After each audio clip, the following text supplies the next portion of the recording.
বন্ধুরা, দুনিয়া টাকার গোলাম নাটকের 9 নম্বর পর্বতে এটা আমরা কি দেখলাম? ফাতেমা তো গোলামকে জোর করে নিয়ে চলে যাচ্ছে তার স্মৃতিশক্তি ফিরিয়ে আনার জন্য।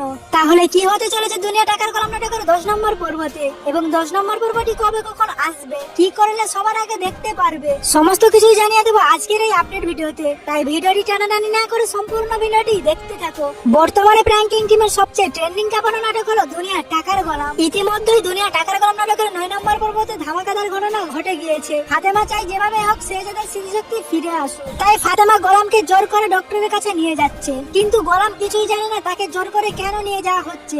এদিকে ঋতু ভাবছে গোলামকে কেন ফাতেমা নিয়ে গেছে, এটা ঋতু কিছুতেই মানতে পারেনি। কিন্তু সবচেয়ে বেশি টেনশনে রয়েছে হচ্ছে রিশাদ। রিশাদ ভাবছে সে যাদের যদি স্মৃতিশক্তি ফিরে চলে আসে তাহলে তো আমাকে খুচরো খুচরো করে দিবে। সব মিলিয়ে দুনিয়া টাকার গোলাম নাটকটি পুরাই চেয়ে উঠেছে। আমরা প্রতিটি এপিসোড দেখার জন্য অধীর আগ্রহে অপেক্ষা করে থাকি। দুনিয়া টাকার গোলাম নাটকের 1 থেকে 9 নম্বর পর্ব পর্যন্ত কে কে দেখেছো কমেন্ট করে জানিয়ে দাও। বেশি কথা না বাড়িয়ে চলে এবার জানিয়ে দিই 10 নম্বর পর্বটি কবে কখন আসবে। তো সেটি জানার আগে ভিডিওটিতে লাইক দিয়ে চ্যানেলটিকে সাবস্ক্রাইব করে দাও। দুনিয়া টাকার গোলাম নাটকের 10 নম্বর পর্বটি আসবে আগামী 25শে জুন বৃহস্পতিবার দুপুর 12টার সময় প্র্যাঙ্কিং এন্টারটেইনমেন্ট ইউটিউব চ্যানেলে আসবে। 10 নম্বর পর্বটি সবার আগে দেখতে প্র্যাঙ্কিং এন্টারটেইনমেন্ট ইউটিউব চ্যানেলটিকে সাবস্ক্রাইব করে রেখে দাও, তাহলে সবার আগে 10 নম্বর পর্বটি দেখতে পারবে। আশা করি সমস্ত কিছুই বুঝতে পেরেছো। প্রত্যেকের কাছে অনুরোধ রইল ভিডিওটিকে লাইক দিয়ে চ্যানেলটিকে সাবস্ক্রাইব করে দাও।